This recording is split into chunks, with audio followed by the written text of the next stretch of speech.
آپ لوگوں نے جان صاحب کی دلنواز اردو سنی، ان سے کچھ پوچھنا چاہیں تو آپ پوچھ سکتے ہیں.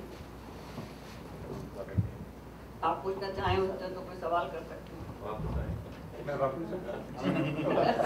کوئی سوال کریں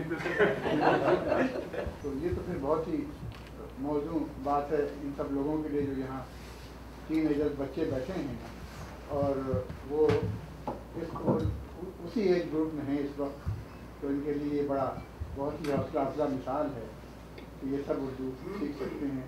آپ نے تو اردو لکھنا بھی سیکھی نا؟ ہاں، شروع ہی سے سیکھی. میں نے ہندی اور اردو ساتھ ساتھ پڑھی. اس طریقے سے وہ اکثر یونیورسٹی میں پڑھاتے ہیں. پھر خیر اگر چاہے تو دونوں میں مستمر رہیں یا دونوں میں سے ایک چن لیں. اور میں تو پاکستان چلا گیا تو اس لیے اردو پہ زیادہ میرا ایک سوال ہے کہ آپ نے کہا ہندی اور اردو دونوں ساتھ ساتھ پڑھی، تو اردو آپ قاعدے کی بات کر رہے ہیں کہ اردو قاعدہ اور ہندی قاعدہ مطلب دیوناگری اور اردو کی رسم الخط دونوں آپ نے سمجھے؟ ہاں، شروع میں دیوناگری سکھائے. ہاں، کیونکہ وہ زیادہ آسان ہے میرے خیال سے. وہ زیادہ آسان وہ، لیکن قواعد زبان تو وہ ایک ہی ہے. اور گرامر تو ہندی اور اردو کی گرامر کا فرق ہے. ہم جو بیس کرتے ہیں اس میں تھوڑا سا، اور اس کے علاوہ ڑے اور ٹھے اور کافی الفاظ ایسے ہیں جو کہ ہندی میں نہیں. کون سے ہندی میں نہیں؟ بہت سارے. وہی پوچھ رہا ہوں کہ کون سے آپ بتائیے. آپ دونوں زبان جانتے ہیں، مطلب ہندی والے کچھ الفاظ نہیں بول سکتے. کچھ لوگ جو قاف اور قاف نہیں نکال سکتے ہیں، لیکن بہرحال لکھ سکتے ہیں. ہاں بالکل. غالب کو غالب کہتے ہیں. کیا وجہ؟ غزل کو غزل کہتے ہیں. ہاں، مطلب پہلے تو سب کچھ کہہ سکتے تھے اور یہاں پر گا کا حرف ہوتا تھا، اس کے نیچے ایک نقطہ ڈالتے ہیں. ہاں، جو لوگ وہ غین بن جایا کرتا تھا. لیکن اب انہوں نے بطور خاص ایک باقاعدہ مہم شروع کر رکھی ہے کہ نہیں، یہ جو عربی اور فارسی کی آوازیں ہیں ان کو ہم خارج کریں. لیکن پھر بھی لوگ پسند کرتے ہیں. اور پھر بھی گانا گانے کے لیے، فلموں میں کام کرنے کے لیے ان کو سیکھنا پڑتا ہے. یہ تلفظ. ہاں، وہ کوئی بھی اداکار ہندوستان میں اس کو اردو تلفظ سیکھنا پڑتا ہے. لتا منگیشکر یہاں آئی تھی، وہ کہہ رہی تھی کہ کم از کم ہمارے زمانے میں تو یہی ہوتا تھا کہ جس کا شین آپ درست نہیں ہوتا تھا اس کو مائکروفون کے قریب بھی پھٹکنے نہیں دیتا.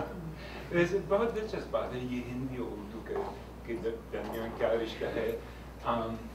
مجھے یاد ہے پچھلے سال نیو یارک میں ایک وشو ہندی سمیلن ہوا، یعنی عالمی ہندی کانفرنس. اور انہوں نے وہاں نیو یارک میں اقوام متحدہ میں ایک طلب پیش کیا کہ ہندی کو بھی ایک بین الاقوامی سرکاری زبان اقوام متحدہ کی سرکاری زبان کی جائے. 6 جو ہیں اب، تو یہ ایک 7ویں زبان ہو جائے. بہرحال بہت ہی مہم، بہت ہی اہم زبان ہے. مجھے نہیں معلوم کہ اس کا جواب کیا ملا، لیکن میں نے ہمیشہ سمجھا کہ اگر یہ ہندوستانی زبان جس کے اردو اور ہندی 2 شاخیں سمجھی جائیں تو یہی بہتر ہے کہ جب لوگ ایک دوسرے کو سمجھ سکتے ہیں. اور پھر کیوں نہیں جو لوگ ادب سے دلچسپی رکھیں وہ ہندی بھی پڑھیں. وہ کوئی زیادہ وقت نہیں لگتا ہے وہ سیکھنے کے لیے. اور جیسے ہم کہہ رہے تھے کہ فرق ہی کیا ہے ہندی اور اردو میں؟ ہم لوگ جب بولتے ہیں کتنے لفظ اس میں اردو کے آتے ہیں، کتنے ہندی کے آتے ہیں. ساتھ ساتھ ہم لوگ کو پتہ نہیں چلتا ہے کہ ہم یہ ہندی کے لفظ میں کتنے عام طور کے بول چال میں تو کوئی زیادہ فرق نہیں ہوتا ہے. لیکن یہ جو فرق آپ کو ہندوستان سے باہر رہ کے جو ہے پتہ نہیں لگتا.